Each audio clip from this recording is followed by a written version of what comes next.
Hello, YouTubers, friends, compatriots, wheelers, shills, dusters, cousins, vassals, minion, mon petit coquettes. I'm a useful idiot. Welcome. And today, or actually in the last couple of days, British Parliament passed a non-binding resolution to give diplomatic recognition to Palestine. And so we see this quickly have an effect. Sweden became the first Eurozone country proper to recognize Palestine, and now we have British Parliament, and this is all the more dramatic because, of course, this is the UK is America's oldest partner and is always there to support U.S. foreign policy, and so this is a break for the UK being a vassal state and doing the U.S.'s bidding, although some would argue that, of course, the U.S. does the U.K.'s bidding, but that's an argument for a whole other day. But a very dramatic vote, 274 to 12. So a lot of previously very staunch supporters of Israel apparently have seen enough recently to change their tune. And the government is still officially opposed to recognizing the Palestinian state, but that is still a very profound statement, and certainly Israel is getting the statement when countries like Sweden and the UK vote to recognize Palestine. And in fact, predictably, a spokesman for Israel's foreign ministry said that the moves by the UK and Sweden, quote, make conflict resolution more difficult by sending Palestinians the message that they can achieve things outside negotiations, unquote. And this is a predictable statement that you would get from Israel to say something as vague as to make conflict resolution more difficult. Why don't you just come out and say that it's a roadblock to peace? And why would it be a roadblock to peace to have more nations recognize the state of Palestine? So let's call that statement what it is. And then also the idea that these resolutions and recognition of the Palestinian state by these countries is sending the message that the Palestinians can achieve things outside negotiations.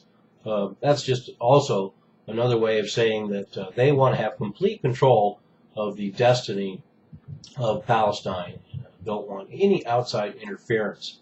And so let's be clear there. But that said, this is not necessarily going to be a dramatic turnaround, although there's a lot of dissatisfaction with Israel across the Eurozone now, certainly in the popular vote. And as long as there's elections going on, some of these governments may change their tune. But one reason why I say that is in 2011, apparently Spain passed a similar motion, and the government never followed through. But nonetheless, in 2011, apparently Spain tried to be one of the members of the Eurozone to recognize the Palestinian state.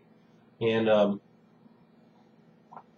interestingly, in this article, it also, from the New York Times, I believe, Romain Nadal, who is a foreign ministry spokesman for France, said that France, quote, will have to recognize Palestine, unquote. But did not specify when the move would take place. But apparently France will soon follow, and I wouldn't be surprised if Germany also joins in. There's certainly a lot of sentiment in that country against Israeli policy of the last few months, and certainly of the last few decades. So this is interesting. Although all these gestures are generally symbolic, now we are moving closer to a global recognition of the state of Palestine, and we have a further embarrassment for Israel, although I would assume if Israel is going to stay in character, they will only continue to be more and more defiant the more countries that line up to recognize Palestine. And this also makes it all the more difficult for Israel to expand settlements, which they just announced more of, and they have been universally condemned for confiscating more land and building more settlements, making this two-state solution, all the more fraud. And certainly these European countries recognizing Palestine, even symbolically, is sending a message about all these machinations. So there we have it. Sweden, now the UK.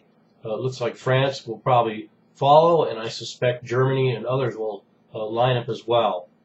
I'm a useful idiot. Don't you be one too.